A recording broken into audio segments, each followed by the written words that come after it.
December 1944. Ardennes Forest. Snow hangs in the air like suspended breath. Everything is white, numb, waiting. I stand beside my Hellcat under a canopy of frozen branches, watching my men warm their hands over a fire so small it barely glows. Someone is repairing a jammed traverse gear. Someone else is muttering over a map creased from too many retreats. It feels like any other quiet day on a quiet sector of the line. And that's the trap. Rumor says the Germans are collapsing somewhere far to the east.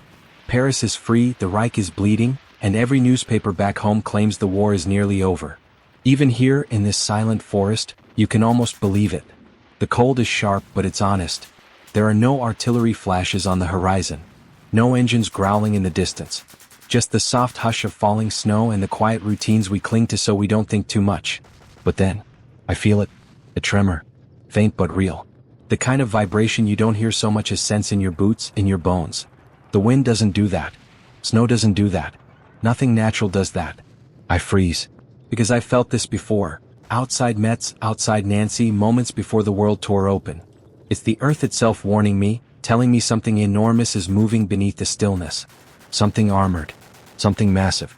The calm around us isn't peace. It's a film, thin, fragile, stretched over a storm big enough to rip Western Europe in half. And as I run my glove across the cold steel of our 76mm gun, I know. Whatever's coming is going to test whether this thin-skinned, fast-moving machine of ours can survive the kind of blow that breaks nations.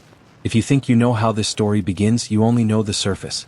Stay with me, because the ground you see right now is about to erupt, and the war you think you understand is about to change forever. 4 years earlier, I wouldn't have believed I'd be here, leaning on a thin-skinned Hellcat in the middle of a forest about to explode. Back in '40, when the first newsreels of Europe reached us, German armor looked like a force carved out of myth. France fell in weeks. Columns of panzers rolled through nations faster than we could pronounce their names. And America? We barely had 400 tanks, most of them so outdated that even our instructors joked they should have been left in the museum. I remember the shame of those early exercises, engines stalling, guns jamming, our doctrine stuck somewhere between wishful thinking and outright denial. We believed tanks were supposed to support infantry. The Germans believed tanks were supposed to break armies. They were right. We weren't. And we paid for it. Then came General McNair, the man who refused to let us repeat another Kasserine pass. He tore into our assumptions with the precision of a surgeon and the fury of someone who knew lives were being wasted. His answer was radical for its time. Don't meet German armor head-on, outmaneuver it, outrun it, hunt it. Mobility over armor. Speed over stubbornness. A machine that could strike like a knife and disappear before the enemy even finished turning his turret. That's how the M18 Hellcat was born. The moment I first sat in one, I understood what McNair meant. Thin armor, open turret, engine loud enough to wake the dead, but God, it moved. It felt less like a tank destroyer and more like a promise. If we were faster, smarter, sharper, we could survive. Now, in December '44, the philosophies that shaped us and the philosophies that shaped them are finally colliding in these frozen woods. On one side, Germany with its Tigers and Panthers, machines built on the belief that strength is measured in steel thickness and fear is a weapon. On the other, America fielding Hellcats and Shermans, betting everything on flexibility, numbers, and crews trained to improvise rather than cling to doctrine. Everyone senses the stakes. Everyone feels the weight. This campaign isn't just another offensive. It's the test that will reveal whose understanding of armored war was truth, and whose was illusion. The signs were there, but none of us understood them in time. Supply trucks moving at odd hours. German prisoners suddenly tight-lipped. A strange stillness settling over the front, like the whole forest was holding its breath. On December 15th, the night before it all began, I remember stepping outside our tent and feeling the kind of silence that makes the skin along your arms rise. The snow was falling in slow, heavy flakes, soft enough to hide the sound of anything moving behind it. What we didn't know was that hundreds of German tanks, Panthers, Tigers, and armored columns stretching for miles, were already packed into the woods ahead of us, engines cold, crews waiting for the word to strike. Their plan was as daring as it was brutal. Smash through our thinnest lines, sprint for the Meuse, and split the Allied front like fire through dry timber. Surprise was their weapon. Speed was their gamble. They believed we were too scattered, too relaxed, too convinced the war was already won to react in time. At 0530 on December 16th, the world erupted. Artillery rolled over us like thunder with no sky behind it. The ground shook so hard that snow fell from the trees in sheets. Fog swallowed everything. You couldn't see 10 yards ahead. German infantry surged through the woods. Tanks moved behind them, black shapes sliding through the white haze. Our lines buckled, then cracked, then began to tear apart entirely. Units that had laughed around campfires hours earlier were suddenly running, dying, shouting for coordination that no one could establish. But even in that chaos, the Germans felt something they did not expect. Something small but unsettling. Reports filtered through their radio nets about American vehicles moving far too quickly across the flanks, machines darting between tree lines, striking from angles no Sherman could possibly reach. Panthers fired, turned, and found nothing where the target had been. Tiger crews muttered about ghosts, about shots coming from impossible positions. That was us, Hellcats racing through snowed-in forest trails, engines screaming, crews firing on instinct and vanishing before German gunners could blink. For the first time in this war, the Germans felt uncertainty creep into their confidence. Their doctrine had never accounted for an enemy that moved faster than their turrets, faster than their assumptions, faster than their belief in their own superiority. A single crack, tiny at first, but enough to let fear seep in. The battle didn't spread like a fire.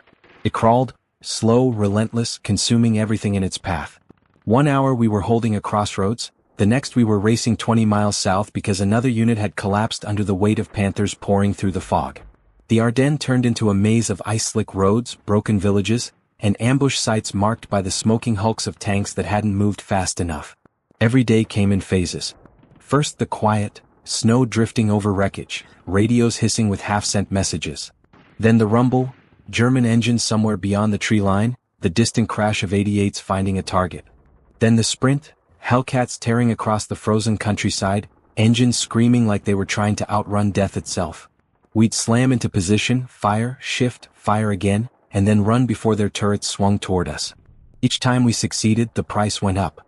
Ice made every turn dangerous. One skid meant sliding into a ditch we'd never crawl out of. Our open turret, God, it froze us from above and exposed us to every shell fragment and sniper round. I saw crews huddled beneath canvas covers stiff with frost, hands blue, teeth locked together as they loaded another 76mm round. Our armor was so thin that even a glancing hit could find its way in. You felt that truth in your chest every time you heard a Panther's gun thunder. And the Germans pressed harder. Panthers prowled through the pines like steel predators. Tiger IIs, towers of armor, rolled out of the mist like something out of myth, their tracks chewing the earth into black scars. You'd see their silhouettes through the snow and feel your pulse stumble, because you knew one direct hit meant you were gone before your name left the morning roster. We fought for crossroads that changed hands twice a day. For villages where every wall hit a rifle, every street had a burned-out tank marking the last stand of someone who ran out of luck. We weren't heroes, we were exhausted, wired on fear and instinct, running from one crisis to the next. But every mile the Germans gained cost them crews they couldn't replace, tanks they couldn't repair, time they couldn't afford. They were winning the ground, but losing the momentum. And we could feel it. Beneath the exhaustion, beneath the terror, there was a shift in the air. Their doctrine was bending, their confidence bleeding away. The Ardennes wasn't just a battlefield anymore. It was a crucible, melting down both armies to see which one would break first. War narrows the world until all that matters fits inside a turret. But in the Ardennes, that world cracked open, and the faces behind the steel finally came into focus. I remember the young gunner in my crew, Eddie, hands shaking so badly he could barely thread a shell into the breach. 17, maybe 18. He'd volunteered thinking tank destroyers were safer than infantry. By Christmas he looked twice his age. His eyes followed every sound, every shadow, as if he expected a panther to materialize out of thin air. Our driver, Riley, had a superstition about the gearbox. He'd tap it twice before a maneuver, whisper something under his breath, then slam us into motion like the devil was behind him. He knew that if we stalled in front of a German heavy, our lives would be measured in seconds. Courage wasn't chest-thumping bravado, it was keeping the engine warm at 3 a.m. so we wouldn't die at sunrise. And across the lines were men just as human, just as scared. We saw it in the way German tank crews moved. Slower now, more cautious, no longer the iron phantoms they'd been in Normandy. Panthers lingered behind cover longer than before. Tigers hesitated at crossroads where earlier they'd pushed straight through. When our rounds struck home, we sometimes saw hatches fly open and silhouettes scrambling into the snow, men abandoning machines that had once made them feel invincible. Their confidence was cracking, and that made them dangerous. Cornered animals always are. Then there were the legends whispered between American units. One name came up again and again, Staff Sergeant Whitteman. The story spread like wildfire, how he'd spotted a German column rolling toward a gap in our line, Panthers and even a Tiger II leading the thrust. Retreat wasn't an option. Artillery wasn't ready. The infantry had nowhere to run. So Whitteman didn't run.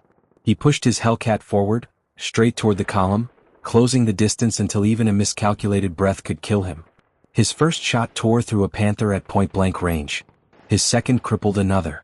The Tiger II tried to traverse its massive turret, but the Hellcat was too fast, darting along the flank like a wasp striking a bear. His final round disabled the Tiger II itself, its great hulk grinding to a halt in confusion and smoke. He saved an entire sector that day.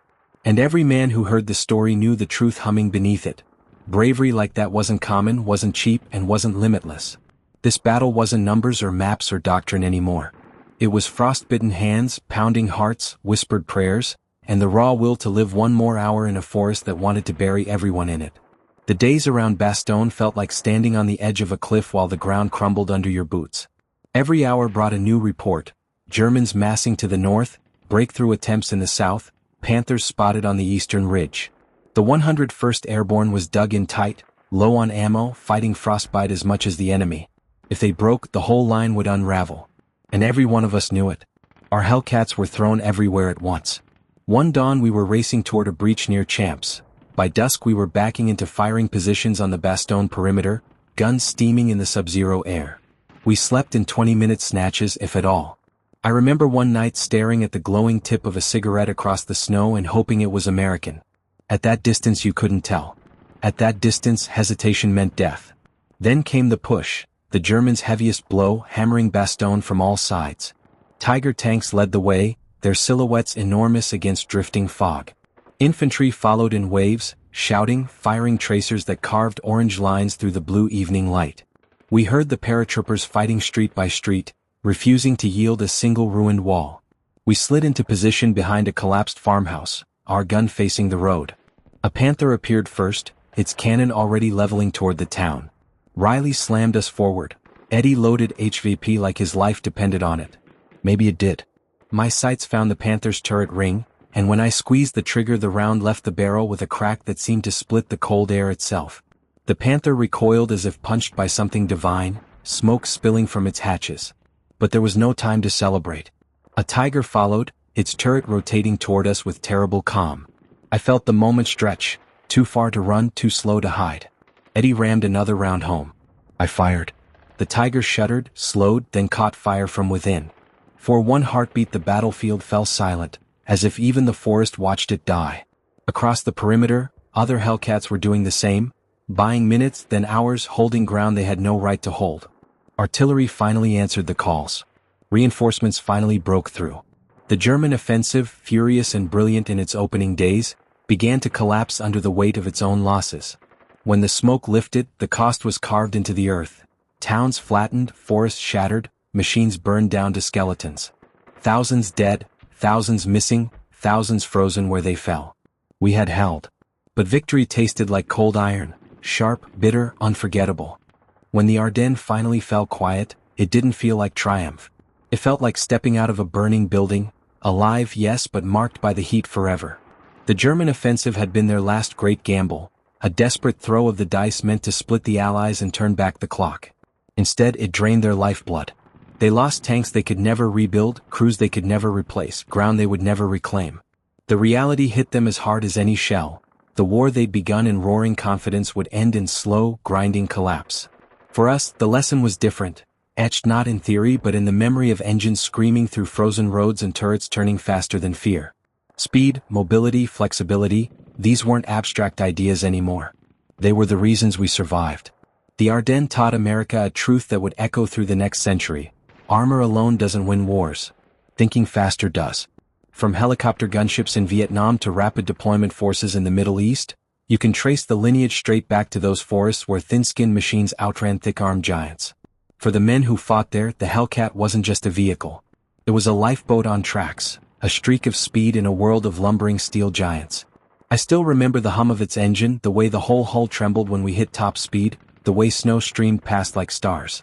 We cursed its armor, cursed its open turret, cursed the cold wind that never stopped cutting through it, but we trusted it. It carried us into hell and, more than once, carried us out again. The Germans remembered it differently.